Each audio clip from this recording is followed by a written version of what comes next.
How many tons of cocaine do you think the most efficient drug courier in history managed to transport to America? Let me tell you the incredible story of Barry Seal, a man who worked for the Medellín Cartel while undercover for the US government. It's madness, but what ultimately happened to him? Watch until the end. Have you seen the movie American Made, where Tom Cruise plays our Barry Seal? An American pilot who started working for one of the most powerful drug cartels in the world, the Medellín Cartel. In the movie, this story is painted with all the colors of romance and heroism, far removed from real life. The man appears as a true hero, husband, and someone trying to do the right thing. But what was it really like? The real Barry Seal's life was full of ups and downs, but his personal qualities likely wouldn't earn your respect. Why? This man, for personal gain and money, would betray anyone without a second thought. Special agents, drug dealers, and even politicians covering up his activities. But how did it all start? Adler Berryman Seal, Barry Seal's full name, was born on July 16, 1939, in Baton Rouge, Louisiana. His family was peculiar.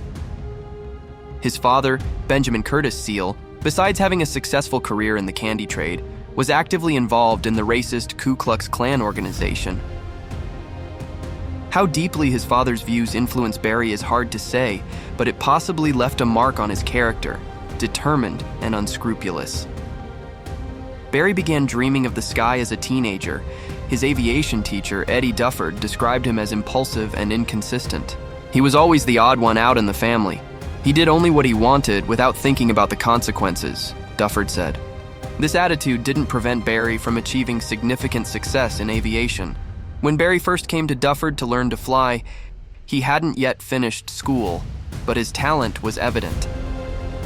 Despite his mother's requests to dissuade her son from lessons, Dufford continued to teach, confident in the boy's potential.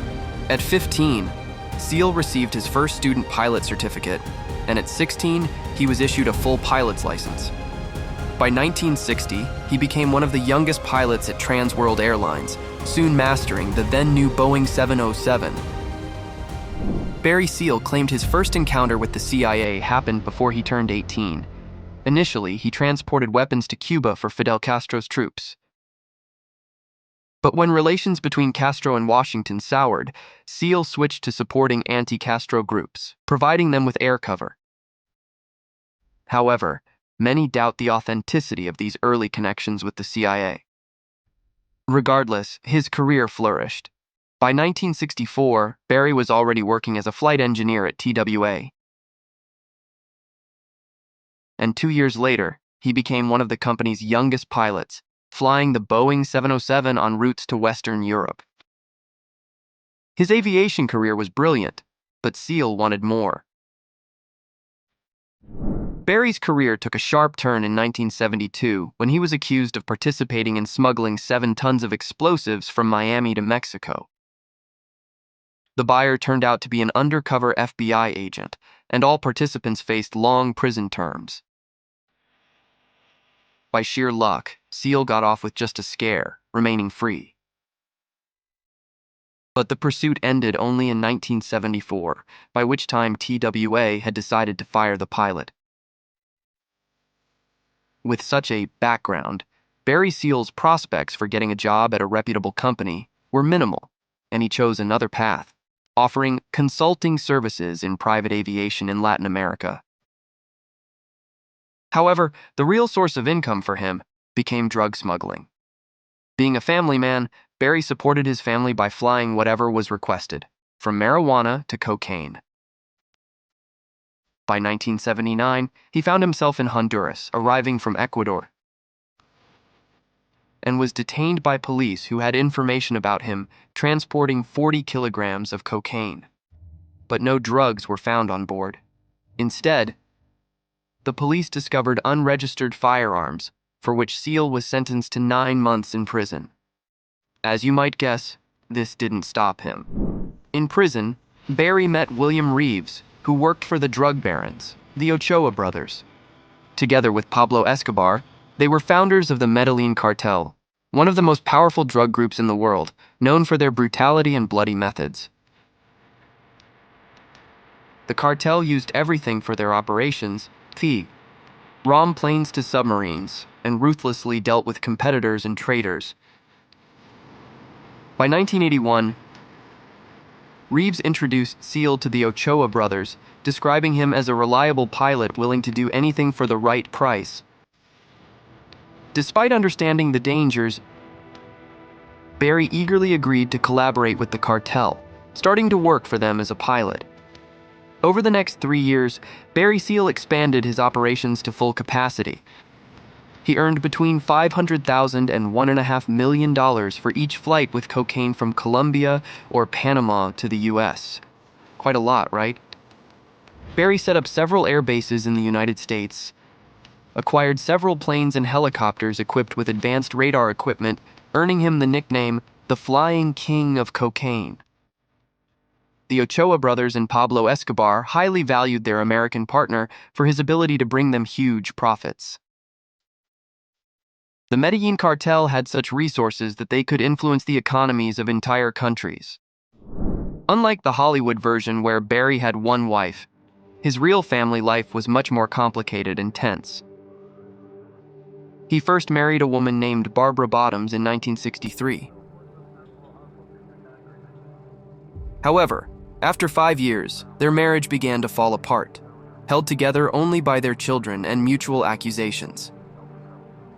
In 1968, Barry filed for divorce, claiming his wife was unfaithful. In response, Barbara accused him of domestic violence, saying Barry beat her because of his nervous job.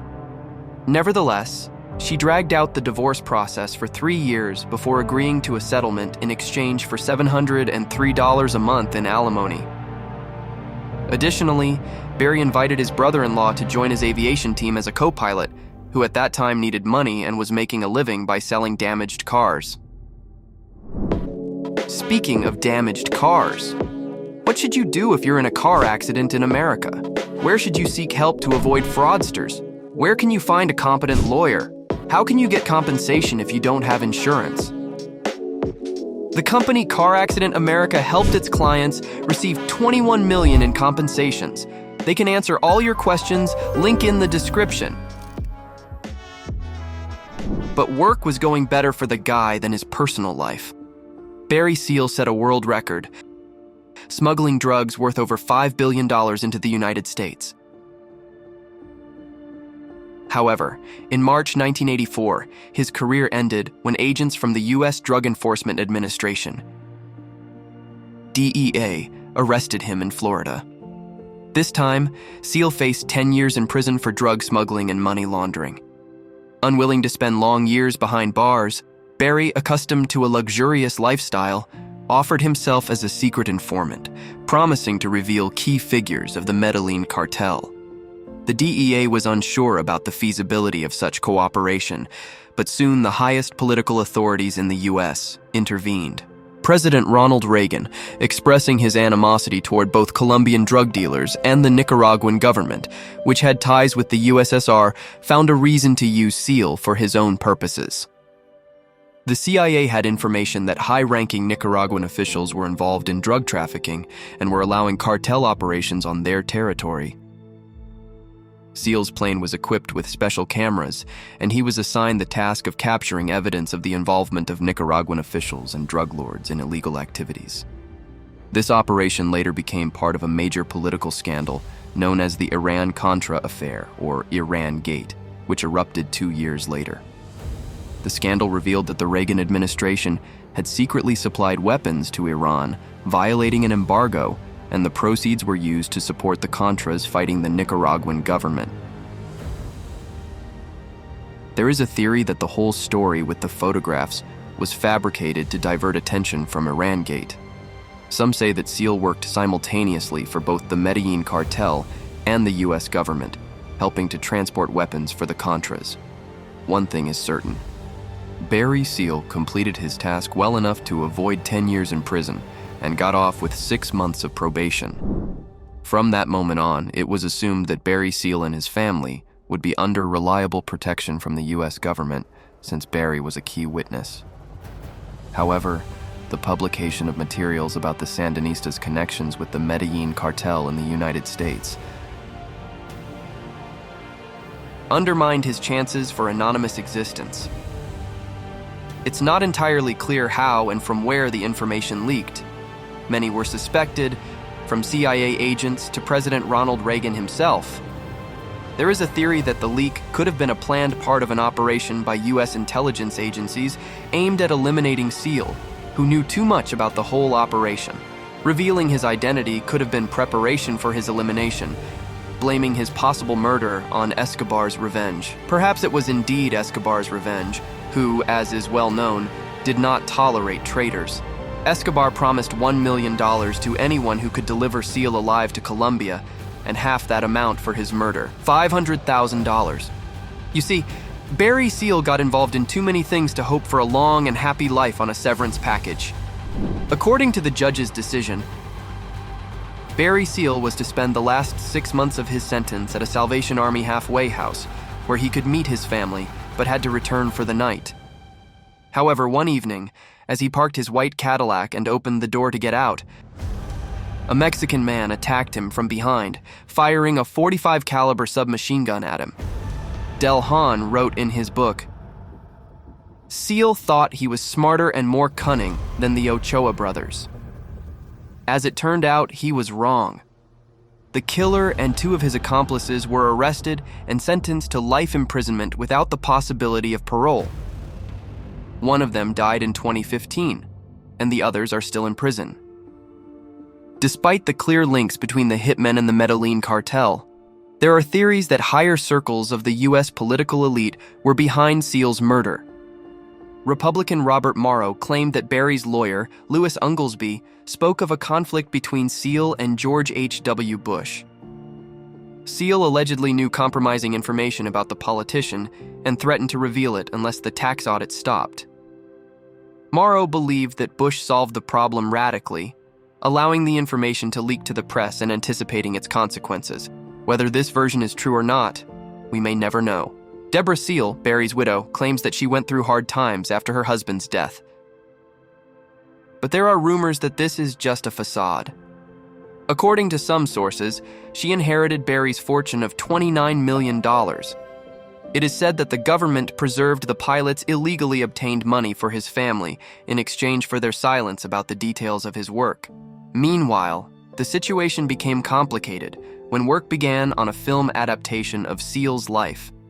Deborah and Barry's eldest daughter from his first marriage disputed who had the right to receive payments from Universal Pictures.